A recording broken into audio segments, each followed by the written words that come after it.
Hello दोस्तों, students one channel पर आप सभी का बहुत बहुत स्वागत है। आप सभी को राधे राधे, प्रणाम। उम्मीद है आप सब बहुत अच्छे होंगे। तो दोस्तों, हमने शब्दालंकार 2 वीडियो में कवर किया था। आज हम शुरू करने जा रहे हैं अर्थ अलंकार। तो चलिए वीडियो को स्टार्ट करते हैं। आज हम सबसे पहले देखेंगे अर्थ अलंकार में उपमा अलंकार। अर्थ अलंकार के भेद मैंने बता दिया है आपको, तो आप पिछली वीडियो जरूर देख लीजिएगा। तो सबसे पहले उपमा अलंकार किसे कहते हैं? जहाँ पर एक वस्तु की समानता या तुलना दूसरी वस्तु से की जाए उसे उपमा अलंकार कहते हैं। यानी जहाँ पर कोई वस्तु की समानता किसी दूसरी वस्तु से होती है वहाँ पे उपमा अलंकार होता है।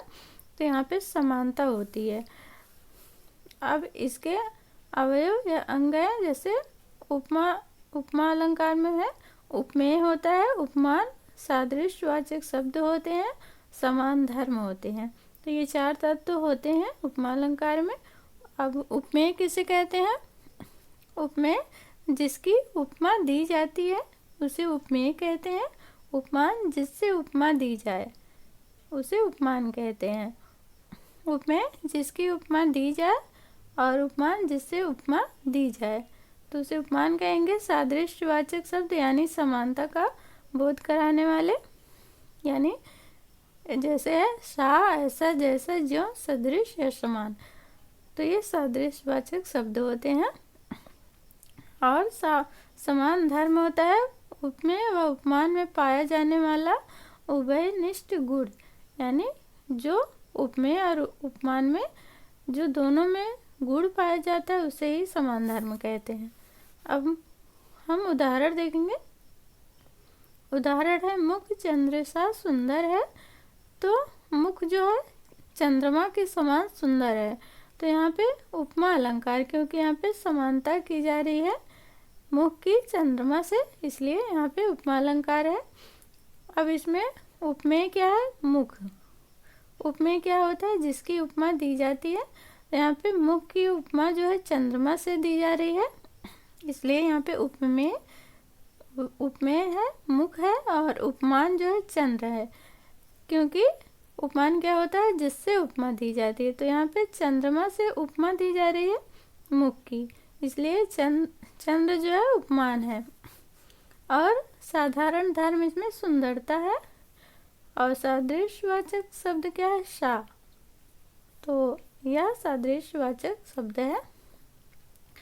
इस प्रकार यह उपमा अलंकार है, यानी जहाँ पर किसी एक वस्तु की समानता दूसरी वस्तु से की जाती है वहाँ पे उपमा अलंकार होता है। अगला है हमारा प्रतीप अलंकार। प्रतीप अलंकार क्या होता है? प्रतीप का अर्थ होता है उल्टा, अर्थात जहाँ पर उपमान को उपमेय बना दिया जाता है वहाँ पे प्रतीप अलंकार होता है। उदाहरण है जैसे मुख सा चंद्र है, यानी मुख के समान चंद्रमा है। तो यहाँ पे उपमा में हमने देखा था मुख चंद्र सा सुंदर है। तो यहाँ पे मुख जो है चंद्रमा के समान सुंदर है, यहाँ पे जो है मुख के समान चंद्रमा है। तो यहाँ पे उल्टा अर्थ दे रहा है, तो इसलिए यहाँ पे प्रतीप अलंकार होगा। तीसरा अलंकार है उत्प्रेक्षा अलंकार। जहाँ पर उपमेय में उपमान की संभावना की जाए वहाँ पे उत्प्रेक्षा अलंकार होता है। इसके जो है इसे कैसे पहचान सकते हैं?